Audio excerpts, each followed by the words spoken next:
mamma ti può capire chi ti va bene, se tu la parla miezza americano, quando si fa l'amore sotto la luna, come ti viene in capo di I love you, papà l'americano.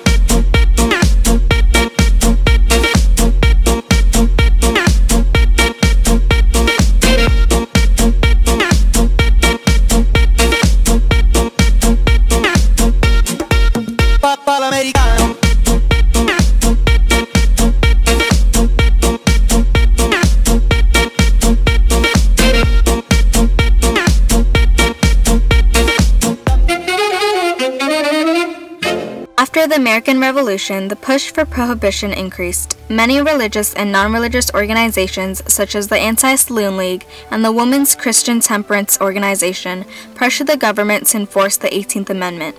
President Hoover passed the 18th Amendment, otherwise known as the Noble Experiment, in 1919, which illegalized the consumption and production of alcohol. The 18th Amendment was followed by the Volstead Act, which specified that any beverage above 0.5% alcohol was illegal and that alcohol was only allowed for medicinal or religious purposes. However, the amendment did not specify that the specific act of drinking liquor was illegal, and therefore alcohol was purchased and stored in mass.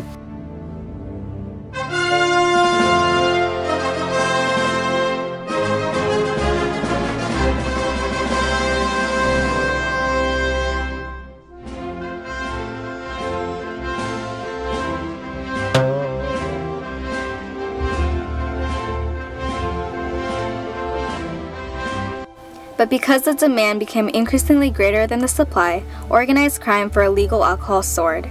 Gangsters smuggled alcohol in from the Caribbean and Canada and opened up speakeasies throughout the nations. Speakeasies were illegal bars run by mafia organizations. Because of these bars, the amount of alcohol running through the population was almost double the usual amount. In fact, in New York City alone, there were over 10,000 illegal bars. Other recreational activity was also formed around illegal alcohol. Gambling became an American favorite, as well as the racing of small stock cars. Stock cars were originally used to speedily transport alcohol, but soon blossomed into the NASCAR races. In a desperate attempt to enforce the 18th Amendment, the government opened a federal prohibition bureau with agents hired to raid speakeasies, find alcohol stills, and arrest gangsters. However, the agents were largely underpaid due to the Great Depression and were therefore easily bribed. Gangsters paid off almost every politician, judge, and law enforcer in their districts.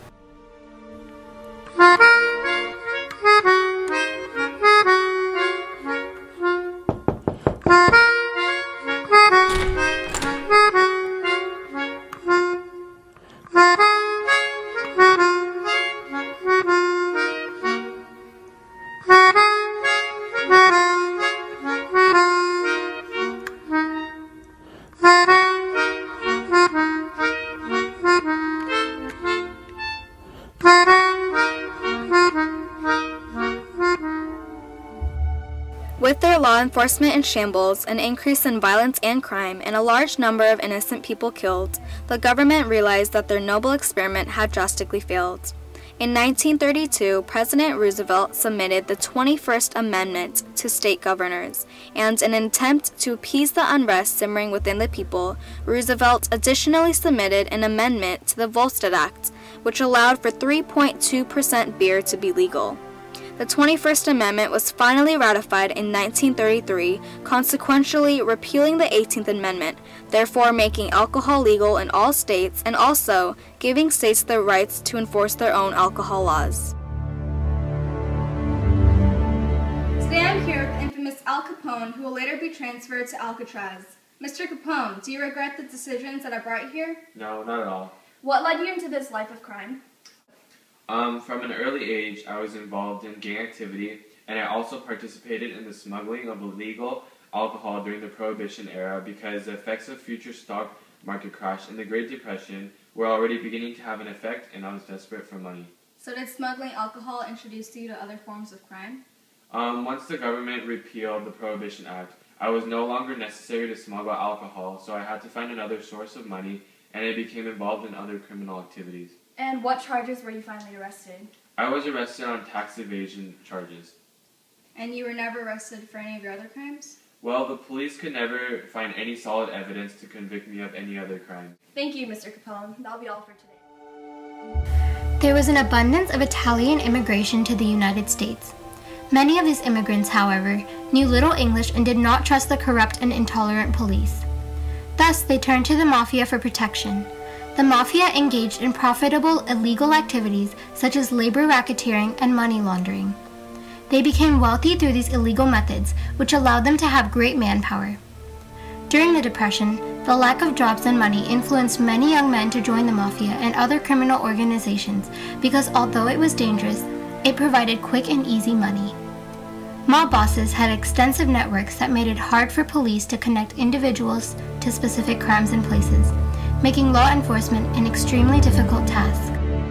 During the Depression era, homeless men wandered the countryside, desperate and starving, and public enemies were born. This is the historic road on which Bonnie and Clyde finally met their dreary demise after leading the authorities on a wild chase over half a dozen states. This power couple robbed banks and business houses and was regarded as one of the most dangerous duos due to their disregard for human life, having murdered over a dozen people heartlessly. However, although Bonnie and Clyde were merciless, they were not alone in their crimes. John Dillinger, a violent gang leader, led his men as they killed officials, robbed banks, and staged jailbreaks.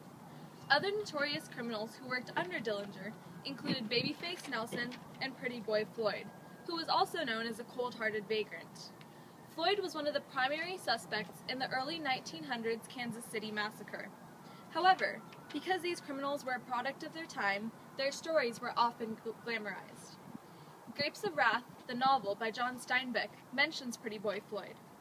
And in addition, Woody Guthrie wrote a song romanticizing Floyd's life, called The Ballad of Pretty Boy Floyd.